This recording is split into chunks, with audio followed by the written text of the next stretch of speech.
Olá, seja bem-vindo a mais uma entrevista aqui pela TV e Rádio Câmara Bauru, hoje para falar de eleições 2026. E para a gente entender as regras definidas pela Justiça Eleitoral, também alertar eleitores e candidatos sobre o que pode e não ser feito e ainda regularizar algumas situações pendentes, a gente recebe aqui em nosso estúdio, mais uma vez em nossa bancada, para nos ajudar a esclarecer essas dúvidas, Wilson de Rossi Júnior. Ele é chefe de cartório eleitoral em Bauru e gentilmente aceitou mais uma vez o nosso convite para este bate-papo. Wilson, seja bem-vindo. Obrigado, Lidiane. Estou à disposição. Maravilha. Vamos lá, então, começar falando sobre a eleição para que as pessoas possam se inteirar melhor, né, para a participação eleitoral deste ano, sendo bem didático, né, aquele beabá básico que a gente faz a cada 2 anos. Que cargos entram em votação? Existe uma ordem? Pode votar em mais de um? Como é que funciona, Wilson? Esse ano, os eleitores eles vão escolher vários candidatos. Vai escolher os candidatos a deputado federal, deputado estadual, são 2 senadores, o governador do estado e também para presidente. E a urna eletrônica vai aparecer nessa ordem. E para senador, ele vai ter, como ele teria 2 opções, ele não pode votar no mesmo senador 2 vezes. Então ele vai ter que ter 2 opções de senadores para votar. Então vão ser 6 vezes em que ele vai digitar ali e apertar uma opção na urna eletrônica. Isso mesmo, são 6 opções dessa vez. Lembrando que existe uma dúvida sempre, deputado federal primeiro, depois estadual. Isso, primeiro é deputado federal, são 4 dígitos, isso é importante também frisar. Aí o deputado estadual são 6, senador são 3 dígitos e governador e presidente são 2 dígitos. E é importante o eleitor saber disso também para na hora de fazer a colinha, que é muito importante levar no dia da eleição, principalmente quando tem muitos cargos para serem votados. Wilson, existe uma dúvida também com relação às pessoas que não têm certeza, não estão indecisas a respeito dos nomes, mas têm aí por convicções ideológicas interesse em votar em determinado partido, enfim. É possível votar no seu candidato pela legenda e não pelo nome? Na verdade funciona assim, quando você faz a opção de votar na legenda, você vota apenas no partido. E esse voto na legenda ele só pode ser o voto computado para eleição para deputados, tanto estadual, distrital ou federal. Quando o eleitor ele digita na urna os 2 primeiros dígitos, esses 2 primeiros dígitos são do partido. A própria urna eletrônica vai mostrar para ele que é um voto de legenda. Caso ele deseje, ele pode confirmar e aí ele votou na legenda. Se ele tiver um candidato de preferência, então ele tem que completar todos os campos, senão ele votará na legenda. É importante a gente destacar que esse voto de legenda, ele vai para um candidato, é o mais votado? Não, o voto de legenda vai pro partido, porque na hora de fazer o cálculo do coeficiente eleitoral, esse cálculo ele é feito junto com pro partido. O candidato, quando o eleitor deseja optar pelo candidato, então ele vai completar todos os campos, aí esse conta pro partido e candidato também. Perfeito. Então, na verdade, é um voto, mas considera para os 2 quando ele vota completo. Ele não vai direcionado para um candidato, mas ele entra nas contas ali do coeficiente eleitoral. Isso, o voto de legenda, ele só é para o partido. Então, ele não está votando em nenhum nominalmente, só exclusivamente por partido. Perfeito. A gente tem campanha eleitoral começando agora no mês de agosto. Quais são as datas mais importantes estabelecidas pela Justiça Eleitoral, tanto para eleitores como para candidatos? Olha, eu acho que as datas mais importantes agora, a partir de hoje, primeiro é o registro de candidaturas, que ele vai ser no dia 15 de agosto. Então, todos aqueles que se desejam se candidatar e que foram aprovados nas convenções partidárias têm que fazer o registro de candidaturas. A partir do dia 16 começa a propaganda eleitoral. Então, o candidato ele já pode pedir voto, ele já pode fazer todo tipo de propaganda em rede social. Dia 28 começa a propaganda na rádio e na TV. Né? Então, já também inicia essa propaganda nas emissoras. E também eu acho que a mais importante são as datas das eleições, né? Que é sempre no primeiro e no último domingo, caso haja segundo turno. Então, esse ano, o primeiro domingo é 4 de outubro, que é o primeiro turno, que aí vai votar para os 6 candidatos. E caso ou para governador ou para presidente haja segundo turno, o segundo turno será no dia 25 de outubro.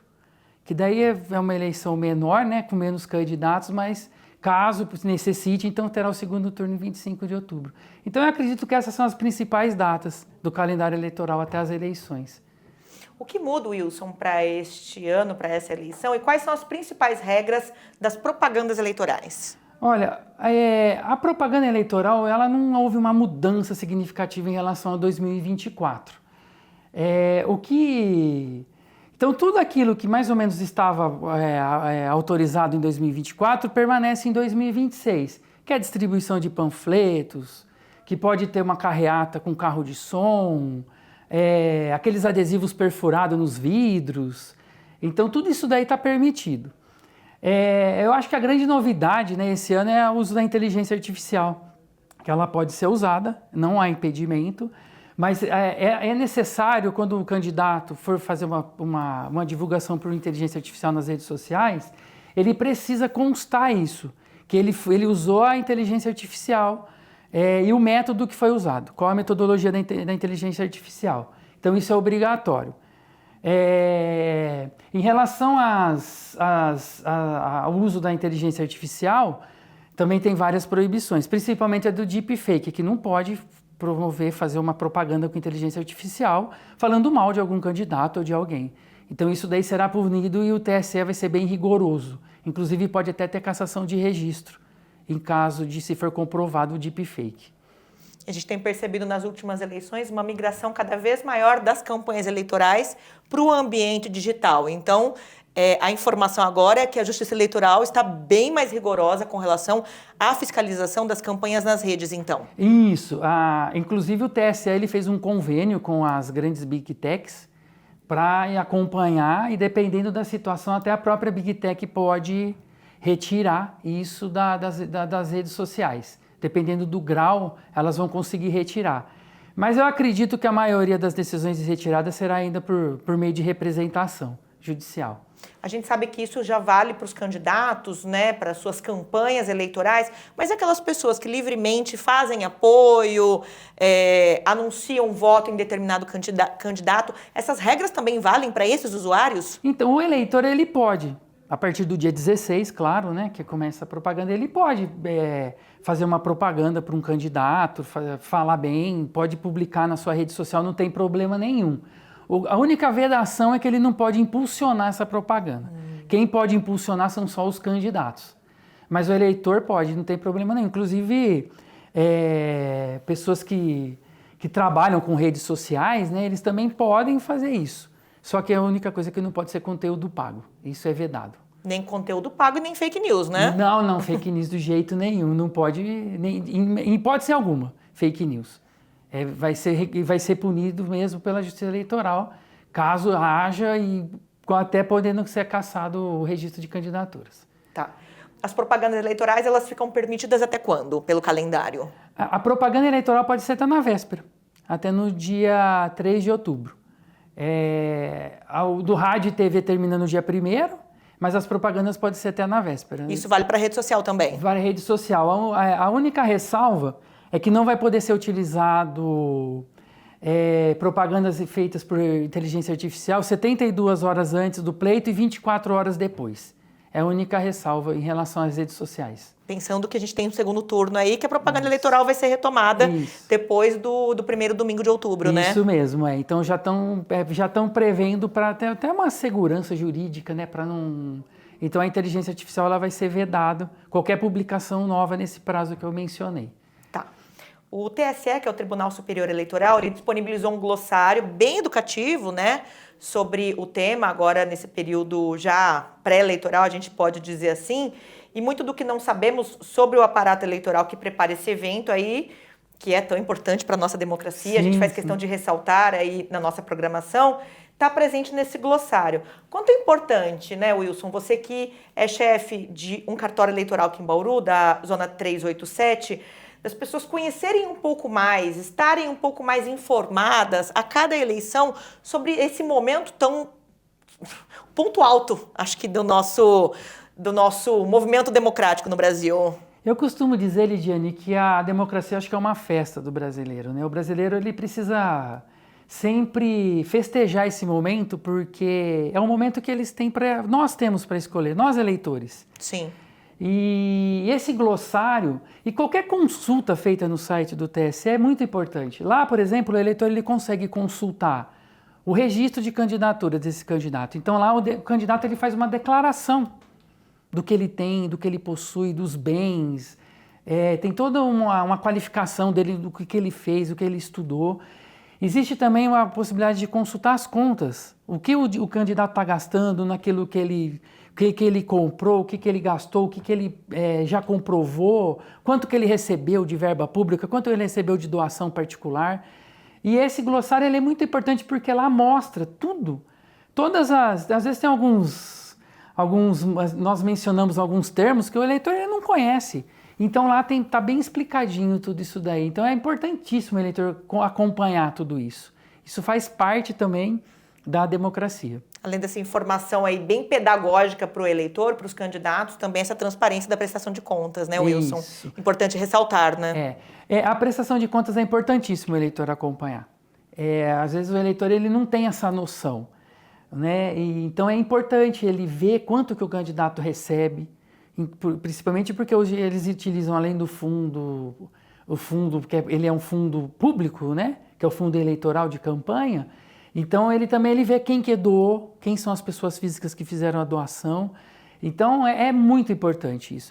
E na parte do registro de candidaturas que o eleitor também pode consultar, ele vê também a qualificação, né, Lidiane? Isso é importante você ver se o candidato é qualificado, o que ele tem de cursos, o que ele tem de bens, até para acompanhar uma evolução patrimonial no período que ele fica numa gestão pública, num cargo público, né, eletivo. Então isso é muito importante. Eu acredito que isso é até mais importante até para você escolher um candidato para as eleições desse ano. E o site do TSE é bem intuitivo, tem sistema de busca, então é bem facilitado esse acesso para o eleitor, né? É muito fácil, é muito fácil. O TSE ele investe bastante nessa parte. Então agora quando você entra lá no site, tem as opções, eu acho que qualquer um consegue localizar. Vai em parte de eleições, lá já aparece, os dos tribunais regionais também tem, né? Do Tribunal Regional Eleitoral de São Paulo, no qual eu pertenço, também tem. Dá para as pessoas irem lá consultar, ele já direciona direto lá para o link do TSE. Então a consulta é bem fácil, não tem nenhum segredo para os eleitores consultarem. Joia. Wilson, voltando a falar então desse calendário eleitoral, de algumas questões operacionais aí para o período de campanha, para as eleições deste ano, a situação dos mesários, eles já participaram de treinamento, a gente sabe que tem aquele treinamento prévio, né, para quem vai atuar como mesário aí durante o dia da eleição, inscrições já se encerraram, as convocações já foram feitas, como é que está a situação aí de preparativos para os mesários? Os mesários nós já convocamos eles todos em mês de julho. Essa convocação hoje em dia ela é eletrônica, então ela não tem mais aquela obrigatoriedade do mesário fisicamente assinar a nomeação. Então nós temos um sistema aqui no estado de São Paulo. Esse sistema ele encaminha um e-mail, tá? Então esse e-mail ele é válido, ele não é spam, porque às vezes as pessoas ficam com receio, né, de receber algum spam. Ele é um e-mail válido. Lá a pessoa ela entra na página do mesário e ela confirma a nomeação dele. Então elas já foram feitas, eles foram nomeados todos já no dia 5 de agosto, é publicado um edital de nomeação e a grande maioria já até confirmou essa nomeação. E agora tem aqueles casos que às vezes o mesário tem algum probleminha, ele pede para ser substituído, mas a Justiça Eleitoral está com um cadastro de reserva robusto, tem muita gente querendo trabalhar. Eu até outro dia eu brinquei com uma mesária que me procurou lá para perguntar se tinha vaga. Eu falei para ela que se eu dispensar todos os mesários que eu convoquei, eu consigo fazer uma eleição com os voluntários. Tem muita gente, Era impensável isso quando eu ingressei na Justiça Eleitoral, mas agora nós estamos com vários voluntários. Caso alguém ainda queira se voluntariar, é só entrar lá no site do TRE de São Paulo. Lá tem a opção do mesário voluntário, ele preenche uma ficha, e essa ficha ela é direcionada diretamente para o cartório eleitoral no qual ele pertence. Então é feita uma triagem, né, para ver se ele tem as algumas qualificações que nós precisamos verificar, e ele fica no cadastro de reserva. Se ele tiver muita sorte do local de votação que ele vota ter vaga, a gente consegue ainda chamar. Mas até a véspera nós ainda convocamos. Dependendo da situação, ainda é convocado ainda. Legal. Bom, a gente já falou de prestação de contas, a gente já falou de propaganda eleitoral, já falou de mesário. A gente sabe que dias antes das eleições existe uma grande mobilização da Justiça Eleitoral em parceria com vários órgãos para que a eleição efetivamente aconteça. As urnas são instaladas nas escolas, que são os colégios eleitorais, existem parcerias, inclusive por conta da movimentação de eleitores no domingo de eleição, aumento dos ônibus disponíveis no transporte público. Como que essa semana que antecede, então, a votação, a movimentação de vocês aí da Justiça Eleitoral, Wilson? Lidiane, a última semana ela é bem corrida. Primeiro, é feita uma reunião com a Polícia Militar e vários órgãos de segurança, Polícia Federal, aí Delegacia, Polícia Civil, na qual nós traçamos as estratégias de segurança, porque infelizmente nós precisamos cuidar dessa parte, né? E é feita essa reunião prévia, e na semana da eleição nós utilizamos apoio dos órgãos públicos com viaturas, porque é uma movimentação muito grande. O eleitor, quando ele vai lá votar, ele não tem essa ideia de como funciona.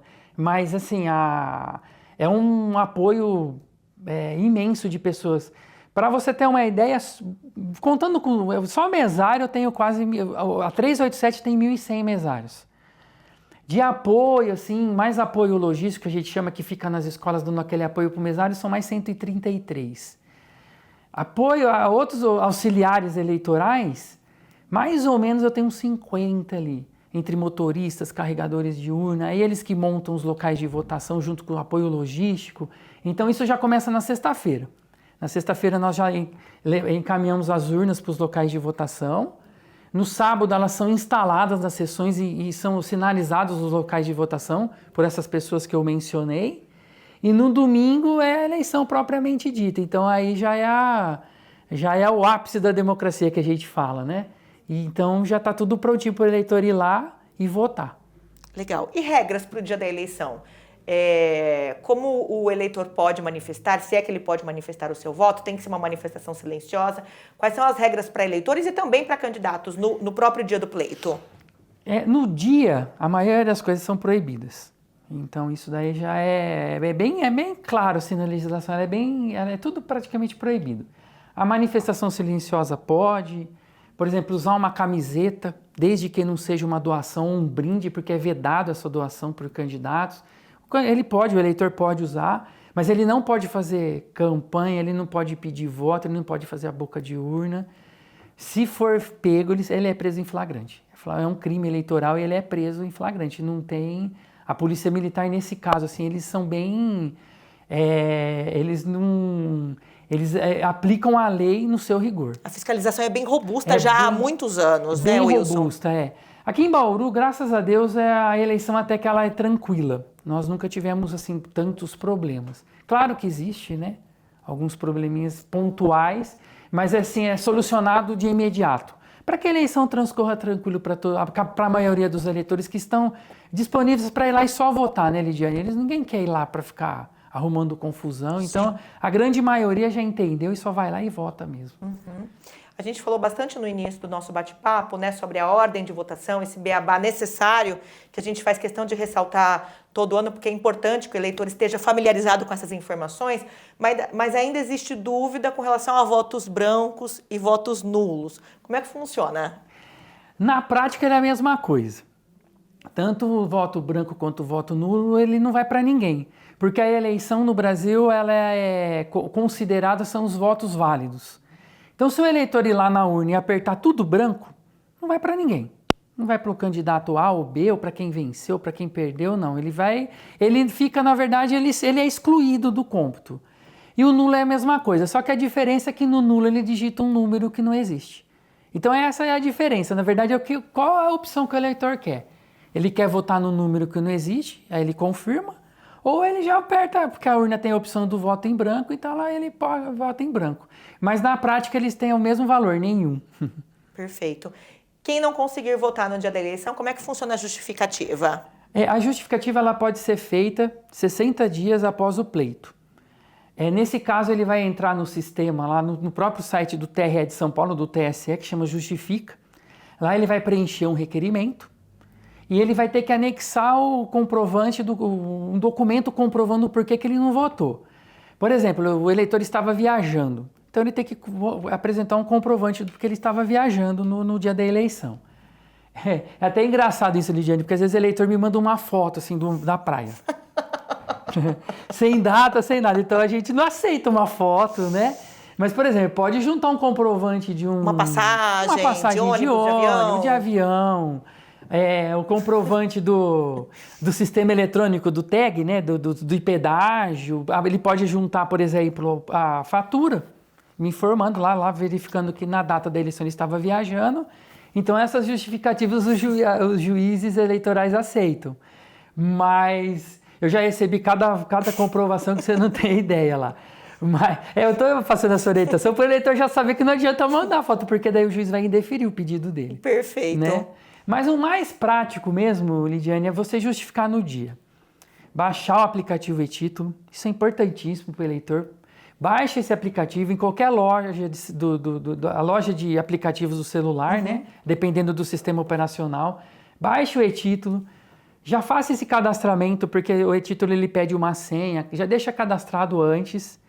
Porque no dia, quem estiver fora do seu domicílio eleitoral, e isso é importante, tem que estar fora do domicílio eleitoral. É só você entrar no e-título, vai no menu, justificar a eleição, clica. O e-título, pela localização, ele já justifica automático, você não precisa mandar nenhum comprovante. O eleitor não precisa nem sair do local onde ele está e se dirigir a algum local para ir preencher aquele formulário como fazíamos antigamente. Isso.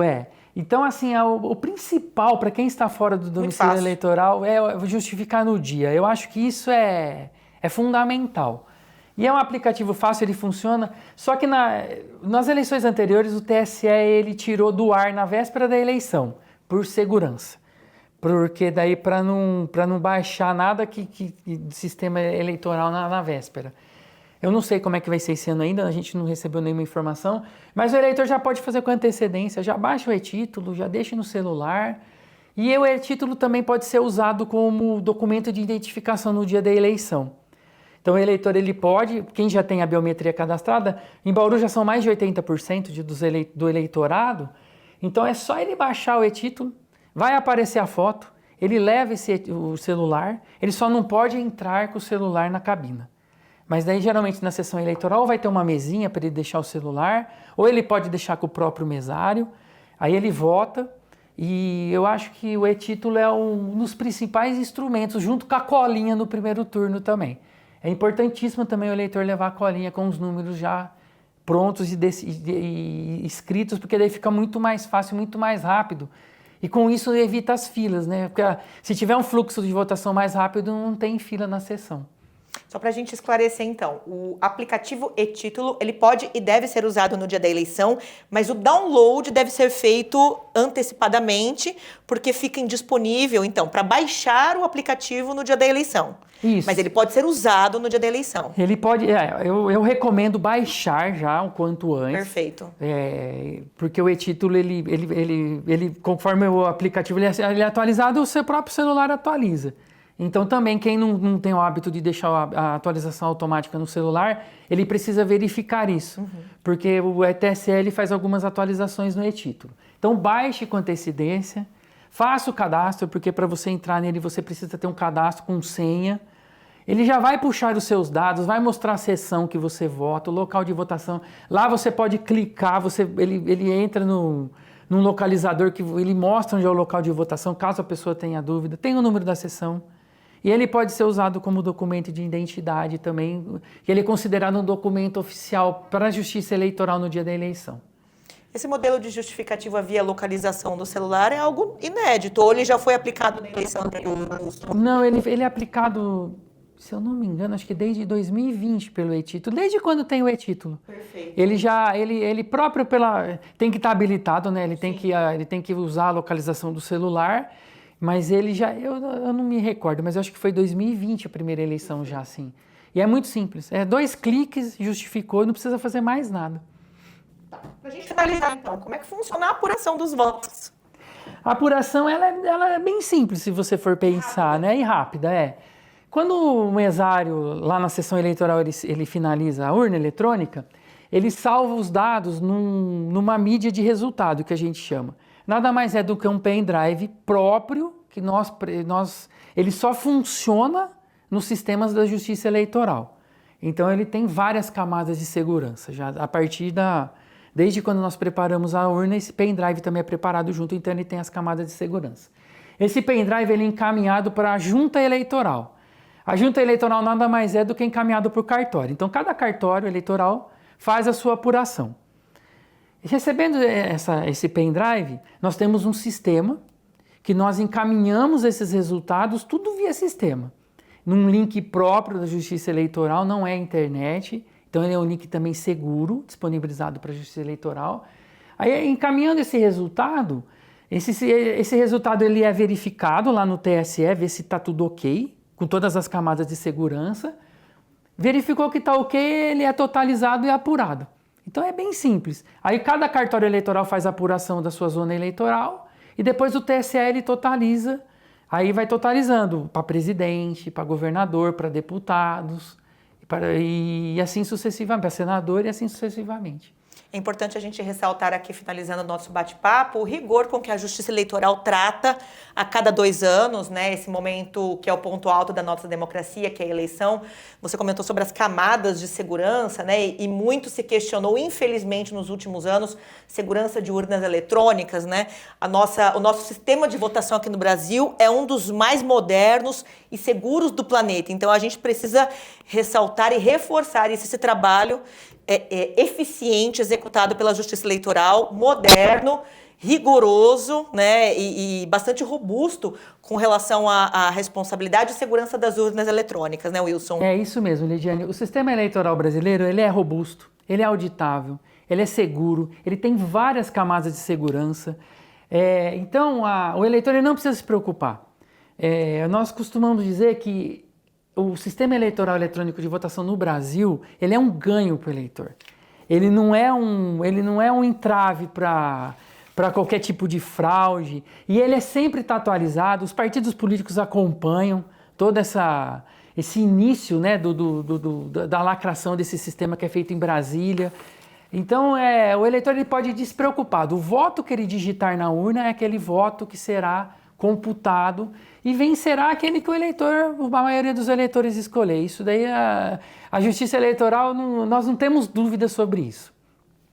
Wilson de Rossi Júnior, chefe de cartório eleitoral em Bauru, mais uma vez com a gente, gentilmente explicando, esclarecendo, detalhando sobre o processo eleitoral, desde agora, o período da campanha, as propagandas, até o dia da votação, justificativa, sigilo e segurança do pleito. Wilson, muito obrigada mais uma vez. Imagina, Ligiane, eu que agradeço, estou sempre à disposição.